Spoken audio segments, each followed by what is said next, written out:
Bonjour à tous et bienvenue dans cette nouvelle vidéo.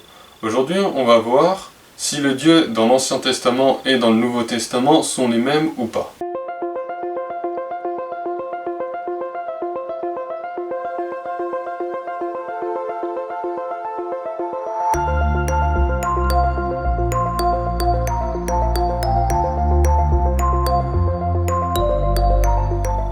Alors il y a certaines personnes qui affirment que le Dieu dans l'Ancien Testament et le Dieu dans le Nouveau Testament ne seraient pas les mêmes, parce que dans l'Ancien Testament, ce serait un Dieu violent, cruel, et qui passe son temps à juger les gens, alors que dans le Nouveau Testament, Jésus c'est quelqu'un de bienveillant, plein de compassion et de grâce.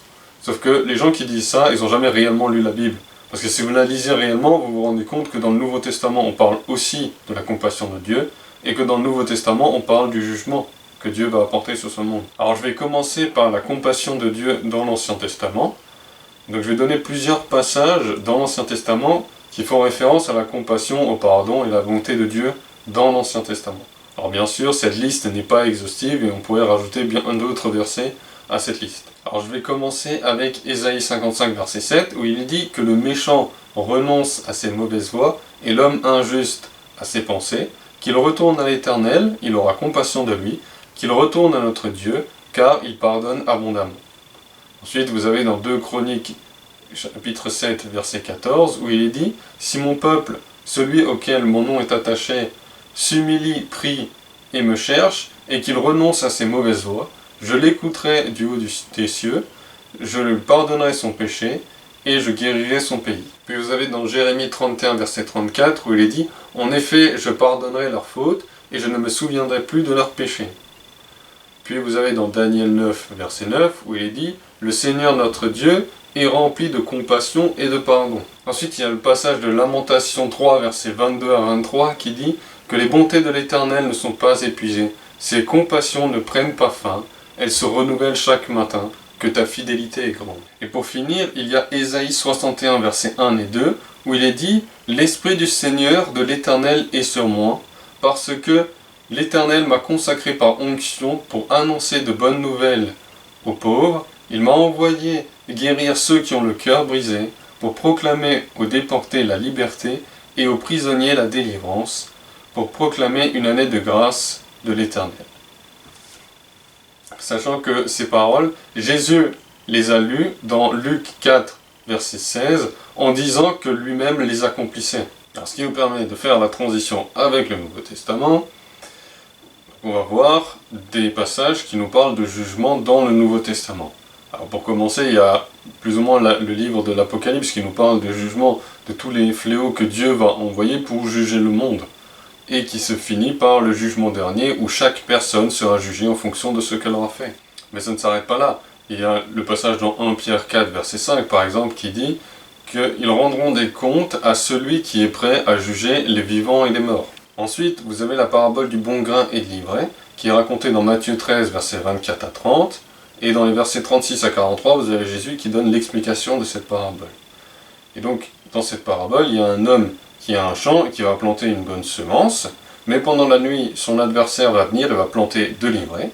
Ensuite, du coup, le blé commence à pousser, mais l'ivraie aussi. Les serviteurs vont demander à cet homme comment ça se fait qu'il y a cette ivraie qui pousse. Il leur dit c'est parce que l'adversaire est venu planter. Il lui demande est-ce qu'on ne devrait pas arracher cette ivraie. Il leur dit non, parce que de peur qu'en arrachant l'ivraie, vous arrachez aussi le blé. Et donc attendre lors de la moisson que les moissonneurs ils vont d'abord enlever l'ivraie, l'attacher en gerbe et la jeter dans le feu, et qu'ensuite amasser le blé dans les greniers. Le bon grain représente les enfants du royaume, alors que l'ivraie représente les enfants du mal. La moisson, c'est la fin des temps, et les moissonneurs, ce sont les anges. Et donc, les anges vont prendre les gens qui commettent le mal et vont les jeter dans la fournaise de feu, ce qu'on appelle couramment l'enfer. Donc ici, vous avez bien un jugement envers les gens qui commettent délibérément le mal et qui seront condamnés à aller en enfer. Ensuite, vous en avez dans Matthieu 25, versets 31 à 46, Jésus qui parle du jugement des nations, et au verset 41, il dit la chose suivante, « Et il dira à ceux qui seront à sa gauche, « Éloignez-vous de moi, maudits, allez dans le feu éternel qui a été préparé pour le diable et ses anges. » Donc ici, encore une fois, vous avez des gens qui sont jugés et condamnés à aller en enfer. Et puis vous avez le passage de Romains 1, verset 18 à Romains 2, verset 16, dans lequel Paul parle de la colère et du jugement de Dieu. Il dit au verset 18 du chapitre 1 la chose suivante: « La colère de Dieu se révèle du ciel contre toute impiété et toute injustice des hommes qui, par leur injustice, tiennent la vérité prisonnière. » Et au verset 2 du chapitre 2, il dit la chose suivante: « Nous savons que le jugement de Dieu contre ceux qui agissent ainsi est conforme à la vérité. » Donc ici on voit encore une fois la colère et le jugement de Dieu. Et pour finir, vous avez Jésus qui s'était mis en colère quand il a vu ce que les marchands faisaient dans le temple. Et il a décidé de renverser leurs étals, de disperser la monnaie, de disperser leurs marchandises. Et il est même mentionné qu'une fois, il s'est fabriqué un fouet à partir de cornes. En plus, il n'a pas fait ça seulement une fois, il l'a fait 2 fois. La première fois, elle est mentionnée dans Jean 2, versets 13 à 25.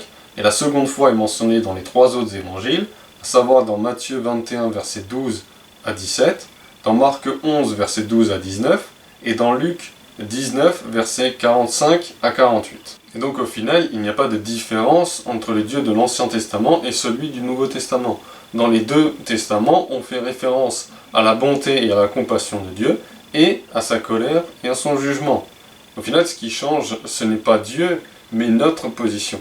Soit on refuse de suivre Dieu, et dans ce cas-là, on se trouve sous sa colère et son jugement, soit on accepte la grâce que Dieu nous fait, et dans ce cas-là, on se retrouve sous sa grâce et sa compassion.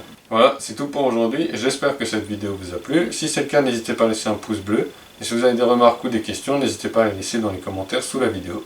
Sur ce, je vous souhaite une bonne journée.